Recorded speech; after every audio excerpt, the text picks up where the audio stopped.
이쁜 연꽃 사진 하나 보여드릴게요. 이게 일본 그 치바시에 있는 그 연꽃입니다. 이 연꽃은 특별한 이름을 갖고 있어요. 이 오가하스. 이 하스란 말이 일본 말로 연꽃이란 말인 것 같고, 오가란 말은 이 연꽃을 발견한 사람의 이름, 그 오가이치로라는 사람의 이름을 따서 오가하스, 오가 연꽃이라 불려요. 다음 사진도 보시면 연꽃이 너무 잘 피었죠. 매년 6월 달마다 이 일본 치바시에 가면 연꽃 축제, 이 오가 연꽃이 활짝 피는 걸 이렇게 볼 수가 있다고 합니다. 이 오가 연꽃, 이 오가하스라고 연꽃 이름이 붙여지게 된 이유가 있어요. 1951년에 이 오가이치로라는 사람이 그 치바현에 있는 도쿄 대학교 운동장 아래에서 이 연꽃 하나를, 이 씨앗을 하나 발견합니다. 근데 이 씨앗이 무려 2000년이 지났대요. 2000년 동안 씨앗으로 있었는데 그것을 발견해서 그것을 발화를 시켰는데, 신비하게도 2000년 동안 씨앗으로 있었던 그 연꽃씨가 발화가 되어 꽃이 피게 된 것이죠. 그래서 그 치바시에 그 오가하스라는 연꽃 밭을 만들게 된 것입니다. 그래서 오가 연꽃, 오가하스라고 이름이 불려져. 우리나라에도 2009년에 그런 일이 있었다고 합니다. 경남 함안군 가야읍의 성산 산성이라는 데서 그 산성터 아래에서 씨앗이 발견됐는데 약 700년 전에 고려시대 때 씨앗으로 추정해요. 이 발견 당시의 사진이래요. 그래서 저 씨앗을 16개인가 19개를 발견해서 싹을 틔웠는데 그것이 지금 꽃이 피어가지고 이렇게 연밭을 이루게 됐다는 거죠. 그래서 이것을 뭐라 했는데 아라 홍련이다. 이 연밭의 연꽃 이름을 고려시대 때 씨앗이 700년 만에 발화가 돼가지고 꽃을 이루어서 아라 홍련이라고 이름을 붙여놨다고 합니다. 제가 오늘 이것을 보여드린 이유가 뭐냐면, 저와 여러분의 영적 가치도 그 씨앗의 상태에서 시작되는데, 오늘 신앙생활 한다는 우리의 그런 신앙의 모습이 그 씨앗의 상태에 머물러 있을 수가 있다는 거죠. 오늘 본문 3절 말씀인데요, 우리 함께 선포합니다. 이는 너희가 죽었고 너희 생명이 그리스도와 함께 하나님 안에 감추어졌습니다. 너희 생명이 그리스도와 함께 하나님 안에 감춰져 있다. 근데 너희는 죽었다. 마치 그 씨앗 안에 생명이 있지만 발화되지 못하고 자라지 못하고 꽃이 피지 못하고 열매를 맺지 못한 상태에 있을 수 있다는 거죠. 너희가 죽었다, 이 말은 에베소서 2장 1절에 보면 이런 겁니다. 너희는 죄와 허물로 이미 죽었다. 성경이 죄와 허물로 죽었다는 것을 2절에서 이렇게 말해요. 살아있어야 될 것은 죽었고 죽어야 될 것은 살아있다는 뜻이에요. 예를 들면 이런 거죠. 하나님 그분 안 믿어지고 하나님의 창조 진리와 질서 이런 것들이 받아들여지지 않고 나란 존재의 가치와 목적이 뭔지 이런 거 생각해 보지 않고 그저 세상이 사람들이 살아가니까 살아갔던 그 삶. 그래서 성경이 너희가 죽었다 할 때는 요한계시록에 나오는 그 교회 모습처럼 우리에게 이렇게 표현합니다. 너희들은 살아있으나 죽은 자다. 하나님이 안 느껴지고 하나님 찾을 마음이 없고 하나님의 꿈과 비전 이런 데 관심이 없고 내 인생은 왜 지금 이 시기에 이 땅에 태어나 뭐 하기 위해 존재하는 걸까요? 하나님이 유일하시든 나도 유일하게 만들어 놓으셨는데 유일한 이 존재의 가치는 뭘까요? 어떤 하나님의 영광을 예비해 놓으신 걸까요? 나는 그 영광을 어떻게 보게 되는 걸까요? 그래서 오늘 성경이 죽었다 하는 것은 바로 이 부분이에요. 하나님 그분에 대한 모든 기능, 즉 인생의 본질적인 가치, 본질적인 목적 이런 걸 다 잃어버린 상태에서 그 삶 자체를 살아내기 위해 허덕거리는 삶, 살아있으나 죽은 거죠. 그래서 성경이 이렇게 말합니다. 예수님께서 우리를 위해 십자가에 달려 죽으시고 피를 흘리셨을 때 그 피가 우리를 구입해 오시는, 재구입해 오시는 속량, 값이 되었다. 그래서 뭐라고 얘기하냐면 저와 여러분은 죽은 상태, 영적으로 보면 시체죠, 시체. 근데 그 시체인 나를 질질질 끌고 와서 하나님이 예수 피로 값을 지불하시고 나를 사셨어요. 그리고 사신 나를 지금 살아야 될 것은 죽었고 죽어야 될 것은 살아있으니까 그런 나의 그 생명의 싹을 틔우기 위해 예수님의 십자가에 나도 함께 못 박히겠다는 거예요. 로마 그 사형법에 따르면 예수님이 십자가에 못 박히신 그 처형보다 더 극렬한 처형이 있었다 그래요. 예수를 십자가에 못 박아 죽여놓고는 죽은 그 시체에다가 십자가 위에 죽은 시체에다가 지금 사형이 필요한 자를 끌고 와서 살아있는 그를 십자가 위에 죽은 시체에 눈, 코, 입, 몸, 발 서로 맞춰서 묶어버리는 거예요. 그러면 그 사람은 그 십자가 위에 이미 죽은 그 사람의 죽은 기운이 자기에게 스며들어 죽을 때까지 그게 매달려 있는데요. 사도 바울이 지금 그 장면을 보고 글을 썼는지 몰라도 오늘 우리의 죽음이 그렇다는 거예요. 죄로, 허물로 하나님과의 관계적인 측면에서는 다 죽어버렸고, 그러나 살아야 된다는 삶에 대한 부담, 염려, 근심은 살아있으니 죽은 거는 살려내야 되고, 살아있다고 하지만 우리를 괴롭히는 건 죽어야 되니까 우리를 예수 피로 값주고 구입하셔가지고 예수님이 십자가에다가 못을 박아버리셨어요. 그래서 성경이 이렇게 말해요. 갈라디아서 2장 20절에 내가 그리스도와 함께 예수님과 함께 십자가에 못 박혔나니. 그래서 이제 성령으로 살아있어서 하나님을 찾지도 구하지도 만나보지도 못한 채 살아가게 만드는 인생. 나를 이 땅에 남겨놓으신 목적, 이유 이런 거를 한번 물어보지도, 또한 하나님이 이 땅에 말씀으로 창조하셨다면 그 창조하신 하나님은 누군지, 그 말씀은 뭔지, 그런데 귀를 기울여보고 들어보려고 하지도 않고 살아가는 우리를 거기서 정리, 자기 부인, 자기 죽음이 이르게 하시고, 거기서 죽은 하나님과의 감각, 영, 혼, 심지어 육까지, 우리 몸까지도 하나님이 받으시기에 합당한 산제사와 같은 희생제물로 살아나게 하신다는 거죠. 그래서 오늘 우리 생명이 지금 예수 안에 감추어져 있습니다. 근데 그것이 씨앗의 상태로 머물러 있다는 거예요.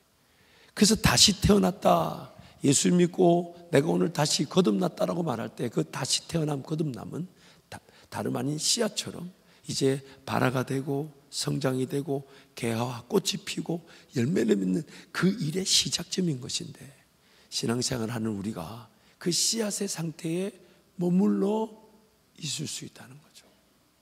예수님 이 부분을 아주 잘 비유하신 말씀이 있어요. 요한복음 12장 말씀인데 우리 함께 말씀을 선포합니다. 예수께서 대답하여 이르시되 인자가 영광을 얻을 때가 왔도다. 내가 진실로 진실로 너희에게 이르노니 한 알의 밀이 땅에 떨어져 죽지 아니하면 한 알 그대로 있고 죽으면 많은 열매를 맺느니라. 자기의 생명을 사랑하는 자는 잃어버릴 것이요 이 세상에서 자기의 생명을 미워하는 자는 영생하도록 보전하리라. 예수님께서 이 땅에 그 하나님의 백성들을 살려내시고 하나님 나라를 회복하시기 오셨어요. 근데 만약 그분이 죽지 않으셨다면 그분도 한 알의 씨앗 그대로 남아 있었을 것이지만, 그분이 죽어주심으로 그 죽어주신 자리에서 그 씨앗이 발화가 되고 성장하고 열매를 맺었는데, 그 열매가 바로 저와 여러분이라는 겁니다. 그래서 예수 씨앗과 똑같은 상태로 살아난 겁니다. 하지만 여전히 우리는 예수님의 생명이 내 안에 감추어져 있듯이 씨앗의 상태에 있을 수가 있다는 거예요. 그래서 인생을 살다 보니까 이 예수 생명의 가치, 예수 생명의 가치라는 게 뭘까요?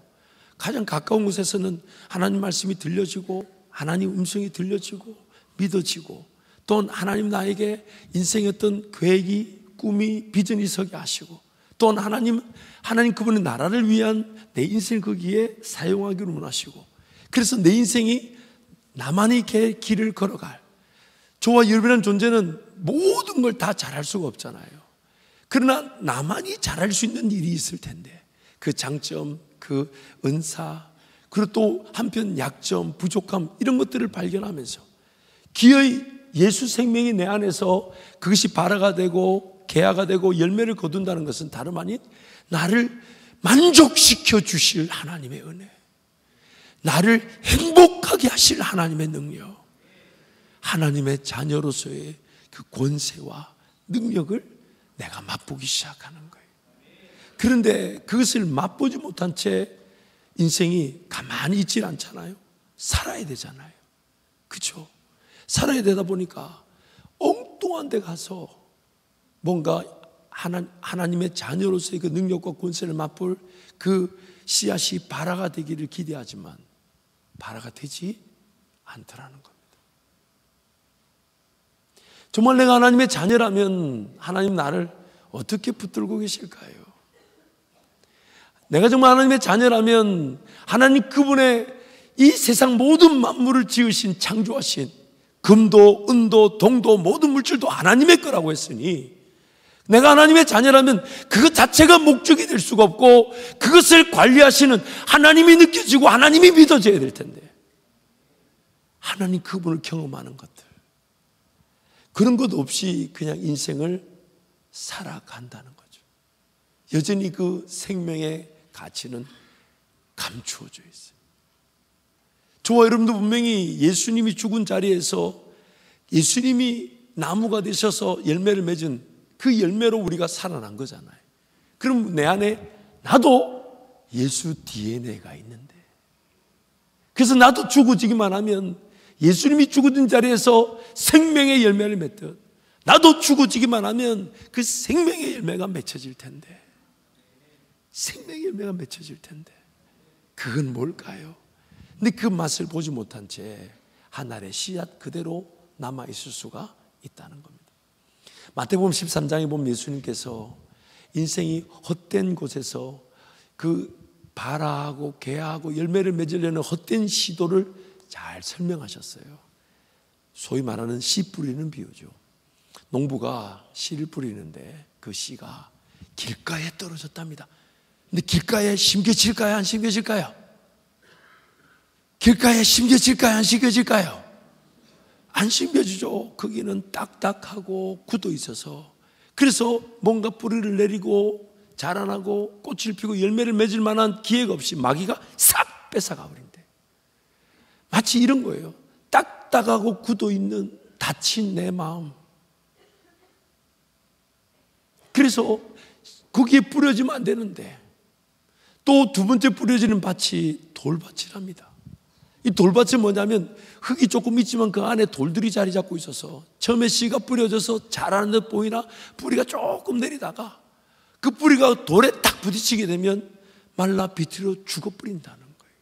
근데 그 돌이 뭐냐면 다름 아닌 세상살이. 먹어야 되고 마셔야 되고 입어야 되는 문제를 해결하는, 인생이 닥친 어려움을 처리하는. 그래서 우리 인생이 가장 안타까운 것이 문제 어려움을 만날 때마다 그 문제 어려움보다 우리 하나님이 더 크심을, 우리 하나님의 능력이 더 큼을 믿어야 되는데 그 문제 어려움을 더 크게 느껴가지고 내가 지금 예배할 시간이 없어, 내가 지금 기도할 시간이 없어, 저 문제, 인생의 문제 해결해야 되고 자식들 어려움 해결해 줘야 되고, 그러면서 헛된 곳에서 헛되게 씨를 뿌리고 그걸 거두려고 몸부림치며 시간을 낭비하는 인생을 그 돌밭에 뿌려진 씨앗으로 비교하는 거예요. 여러분 알다시피 인생이 문제 어려움이 없는 날이 있을까요? 없을까요? 불편하신 건 얘기를 안 하기로 우리끼리. 인생의 문제 어려움이 없는 날이 있을까요? 없을까요? 그러면 만약 문제 어려움 그 해결을 목적으로 산다면 평생 하나님의 나라 볼 수 있을까요? 하나님의 자녀로서의 그 권세와 능력, 나의 길, 나의 꿈, 나의 비전, 하나님 내 속에서 생명의 싹을 틔워서 하나님 그분의 자녀답게 살아갈 그 기회, 이런 게 평생 보이지가 않는 겁니다. 평생 문제 처리하고 어려움 해결하고 거기에 인생이 꽃을 피워보지 못하고 열매를 맺지 못한 채 가두어져 있을 수 있다는 거예요. 세 번째 밭을 가시떨기라고 말씀하세요. 이번에는 뭔가 뿌려져서 뿌리가 좀 내리는 듯 싶었고 좀 자라는 듯 싶었는데 뭐가 더 걸려요. 뭐가 걸리냐? 저렇게 살면 돈을 번대. 야, 저런 차가 안전하고 좋대. 야, 저런 집이 좋잖아. 세상 사람들이 선호하고 바라고 원하는 재리의 유혹, 거기에 내 인생이 걸려버리는 거예요.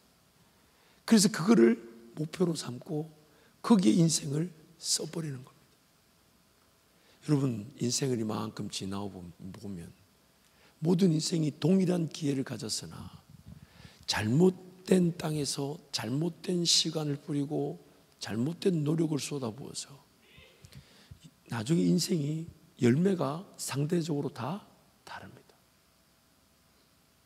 모든 인생 공이 적신으로 와서 적신으로 돌아가고 똑같은 시간을 주셨는데 정말 내 인생의 밭에 무엇을 심어야 되고 무엇을 뿌려야 되는지 하나님께 묻지 않고 그저 여긴가 저긴가, 여기서 최선을 다하면 되나, 저기서 시간을 쓰면 되나, 여기서 노력하면 되나, 그 헛된 투자, 헛된 수고, 그래서 열매 없이 허덕거리는 모든 인생의 공이 똑같이 주어진 똑같은 기준에서 열매가 완전히 달라지는 거예요.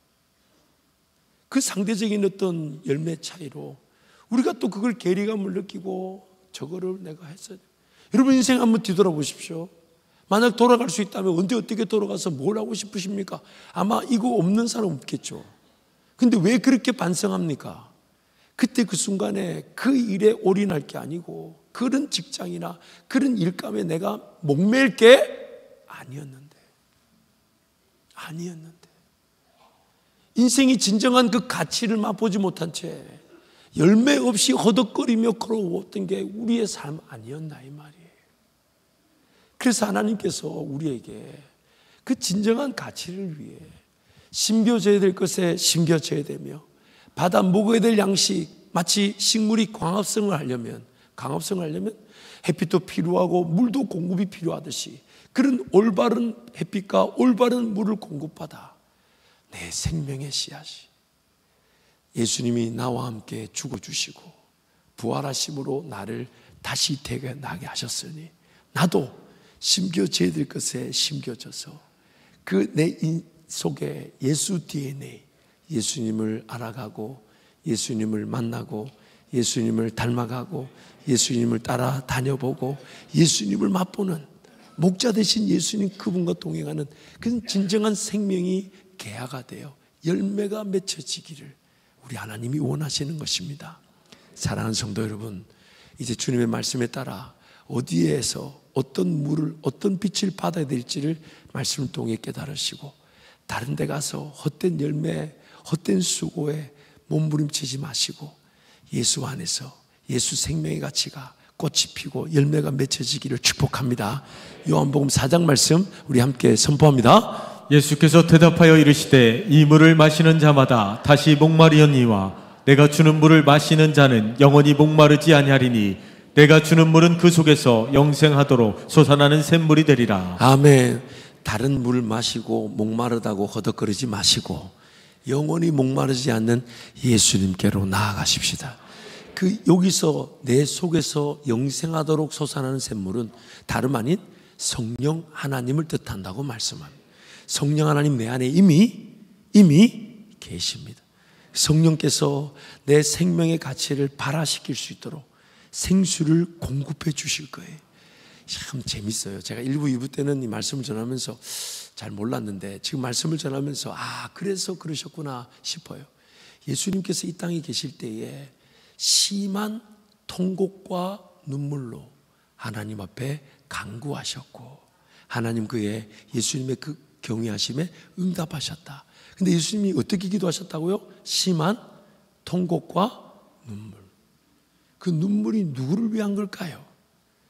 내 생명의 가치가 발화할 수 있도록. 심지어 성령 하나님이 이렇게 얘기하죠. 우리는 마땅히 기도할 바, 어떻게 기도해야 되며 무엇을 기도해야 될지를 모르는데 성령 하나님께서 나를 위해 말할 수 없는 뭘로요? 탄식이라는 말은 눈물 없이 가능할까요? 안 가능할까요? 그러면 그 성령의 그 탄식의 눈물은 무엇을 위한 걸까요? 나의 기도의 싹을 틔우는 생수가 되는 것이죠. 그래서 예수님이 성령 하나님을 의지하여 그 생수를 공급받아 예수께서 내 안에, 예수님 안에 있었던 그 생명의 가치를 내 안에도 두셨으니까 그것이 발화가 되어서 그것이 자라나 그것이 열매를 보는 일에 지금 우리와 함께 하고 계신다는 것입니다. 또 요한복음 8장 말씀 함께 선포합니다. 예수께서 또 말씀하여 이르시되 나는 세상의 빛이니 나를 따르는 자는 어둠에 다니지 아니하고 생명의 빛을 얻으리라. 아멘. 빛이 비춰야 되는데 그 씨앗이 발화가 될 거 아니에요. 근데 그 빛이 바로 예수 그리스도이시라는 겁니다.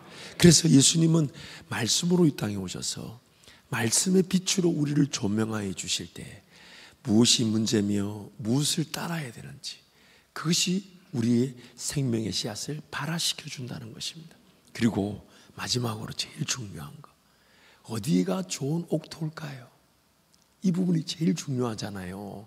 아무리 좋은 비, 좋은 햇빛 받는다 해도 좋은 땅이 아니면 길가와 같고, 여러분 길가에도 좋은 비가 내렸어요. 길가에도 햇빛이 있었을 거예요. 그러나 발화가 안 된 거죠. 좋은 땅이 중요한데 그 땅에 대해서는 예수님이 아주 확실하게 말씀하셨어요. 요한복음 15장 말씀 함께 선포합니다. 나는 참포도나무요 내 아버지는 농부라. 물은 내게 붙어있어 열매를 맺지 아니하는 가지는 아버지께서 그것을 제거해 버리시고 물은 열매를 맺는 가지는 더 열매를 맺게 하려 하여 그것을 깨끗하게 하시느니라. 너희는 내가 일러준 말로 이미 깨끗하여 졌으니 내 안에 거하라. 나도 너희 안에 거하리라. 가지가 포도나무에 붙어있지 아니하면 스스로 열매를 맺을 수 없음 같이 너희도 내 안에 있지 아니하면 그러하리라. 나는 포도나무요 너희는 가지라. 그가 내 안에 내가 그 안에 거하면 사람이 열매를 많이 맺나니 나를 떠나서는 너희가 아무것도 할 수 없음이라. 어느 땅인지를 하나님 말씀하지 않으시고 예수님이 친히 좋은 옥토에 심겨진 포도나무가 되시니 우리는 거기에 연결되기만 하면 된다는 거예요. 이것을 포도나무와 가지의 관계를 예수님이 이렇게 얘기하시죠. 우리 교회가 그리스도의 몸이라는 거죠. 그 몸에서 모든 지체가 서로 연결되고 결합되어져서 함께 건강하게 성장하고 열매를 맺는다는 것이죠. 그래서 여러분 분명한 것은 아무리 좋은 햇빛이 그리고 비가 그리고 이산화탄소가 그 강압성의 조건을 다 갖췄다 해도 만약 그 가지가 나무에 연결되어 있지 않다면 아무것도 아닙니다. 죽은 겁니다. 여러분 요즘 코로나 세대를 지나면서 온라인 유튜브나 이런 곳에서 많은 좋은 메시지들을 들을 수 있습니다. 너무 귀한 일이죠. 특식이죠. 그러나 여러분 신앙생활이 만약 나 혼자 말씀 생활하면 되지, 나 혼자 기도하면 되지, 이거 뭐 온라인에 유튜브에 가면 저 김 목사보다 부드럽고 따뜻하고 또 뭐죠? 좋은 메시지들 많은데 굳이 그거 가지고 땡과함을 지르고 소리를 지르고. 근데 여러분 3부 때는 제가 안 그러잖아요. 왜냐하면 2부 때 소리를 지르놨더니 체력이 빠져가지고. 근데 여러분 온라인에서 좋은 메시지들 너무 좋습니다. 하지만 그것이 몸이 없이 그저 혼자 신앙생활, 내가 그냥 말씀 듣고 내 기도할 거 하고 내 신앙 지키면 되지, 그게 되지 않는다는 거예요. 아무리 좋은 메시지를 듣고 영양분을 공급받아도 나무에 연결되어 있지 않으면 그 가지는 결코 열매를 볼 수가 없습니다. 아니 역으로 한번 생각해 보죠. 하나님께서 좋은 영양분을 햇빛을 공급하고 비를 주실 때 그 햇빛과 비를 공급받았을 때 그 사람이 정말 그 은혜를 누린다면 내 혼자 신앙생활 잘해야지, 이게 가능할까요? 하나님 말씀의 은혜를 주시고 기도에 응답을 하실 때 그래서 나 앞으로도 나 혼자서 유튜브 보고 예배 잘 드려야지, 다른 사람 만나면 내 부족함도 드러나고 그 사람도 불편하고 서로 막 맞추기도 힘들고 힘들어, 그냥 나 혼자서 그냥 저 구석에 가서 예배하고 유튜브 보면서 말씀 듣고 신앙생활 하면 되지 뭐 꼭 교회 가야 되나? 근데 만약에 그가 정말로 하나님의 말씀의 은혜를 받는다면 그 은혜를 받아야 살 거 아닙니까? 그 은혜를 받는다면 그게 과연 나 혼자서 말씀 읽고 나 혼자서 기도하고 교회 안 가도 내버려질 수 있을까요? 아니요. 하나님의 은혜가 그를 사로잡아 그 은혜가 그를 만족시켜 줄 뿐만 아니라 그가 그 은혜를 흘러보낼 수밖에 없을 텐데, 당신도 나와 함께 예수님 만나기를 원하고 당신도 나와 함께 하나님을 맛보기를 원한다고. 그게 그 은혜의 열매일 건데, 그렇기 때문에 오늘 우리는 이 교회 공동체가 얼마나 중요한지 모릅니다. 그래서 여러분, 근데 하나님께서 교회 공동체 안의 구성원들을 한 번도 죄를 많이 지었다, 적게 지었다, 잘 살았다, 못 살았다 안 물었잖아요. 만약에 그거 따져 물었으면 여기 살아서 예배할 사람이 있겠습니까? 그거 안 물으신다는 거예요. 그저 함께 자리를 지켜내고 사랑하고 사랑을 받고 하면서 함께 인내하다 보면 내가 영양분을 마치 이런 거죠. 모든 세포 조직기관이 영양분이 가면 그 영양분이 그에게로 통해서 다른 사람에게 흘러가듯이 그렇게 우리가 함께 지어져 가는 겁니다. 그러니 옆에 있는 지체가 그가 잘났든지 못났든지 얼마나 소중한 사람인지 몰라요. 그 사람 없으면 내가 못 살고 내가 없으면 옆에 사람이 못 삽니다. 그러니 우리 서로 헐뜯고 이상한 소리하고 할 게 아니라 더 귀하다 해주고 잘한다 해주고 칭찬해주고, 그래야 그가 막 미친 듯이 일하면 그 영양분이 나한테 오고 나도 덜러 볼릴 거 아닙니까?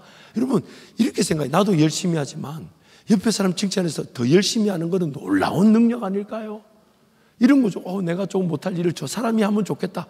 그래서 저 사람 칭찬하면 얼마나 좋아요. 그러니까 여러분, 교회 안 올 때마다 항상 하나님 나에게도 우리 교회를 위해 사랑하고 헌신할 기회를 주시되 저에게 주신 그 기회가 저 사람에게는 더 크게 임하여서 저 사람은 더 많이 사랑하게 해달라고. 그게 오늘 우리 교회 공동체 아닐까요? 그러니까 근데 알고 보니까 그 사람은 내가 더 일하기를 기도해가지고 우리 서로 막 미친 듯이 더 열심히 일하는, 야, 얼마나 좋은 공동체. 그러니 옆에 분에게 그렇게 한번 축복하시죠. 당신은 꼭 필요합니다. 당신은 꼭 필요합니다. 꼭 있어야 합니다. 꼭 있어야 합니다. 여러분, 오늘 우리 교회가 바로 그런 생명의 공동체인 것입니다. 그래서 제가 오늘 이 마지막으로 결론을 낼 때 이 요한복음 15장 말씀이 제가 묵상한 말씀 준비하면서 큰 은혜가 됐던 게 있어요.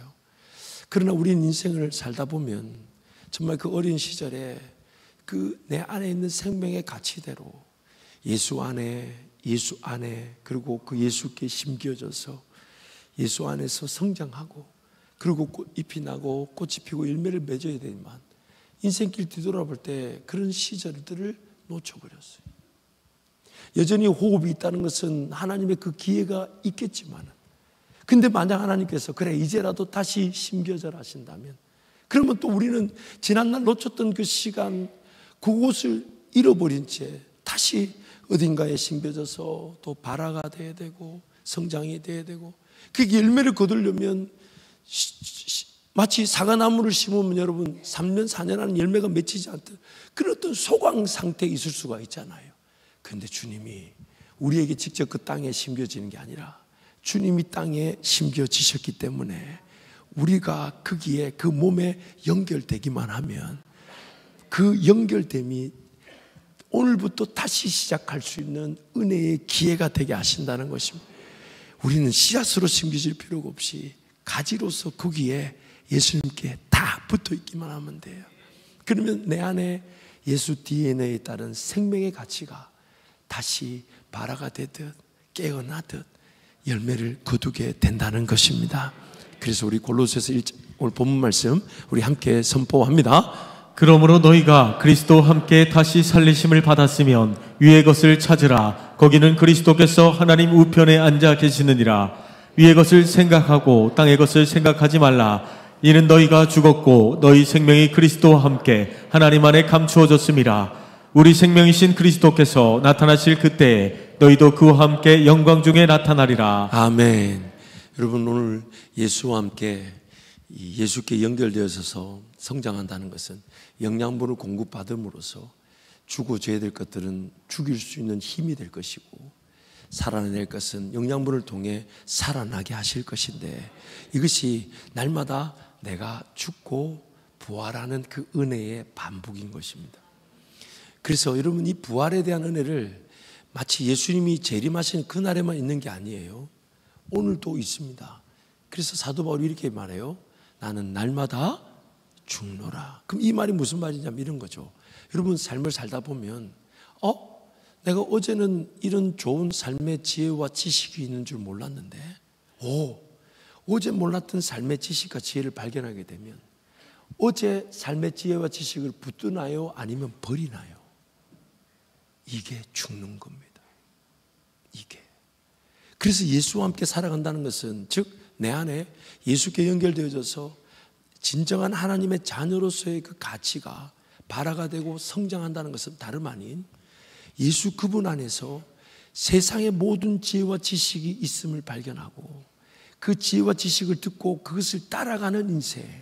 그래서 이전의 그 모든 삶의 방식들을 다 포기하고 오늘 다시 새롭게 주실 지혜, 새롭게 주실 지식, 어제 보지 못했던 하나님의 꿈, 어제 맛보지 못했던 하나님의 영광의 맛, 어제 내가 꿈꿀 수 있었던 것보다 오늘 더 꿀 수 있는 꿈, 거기에 내가 살아나게 되는 것입니다.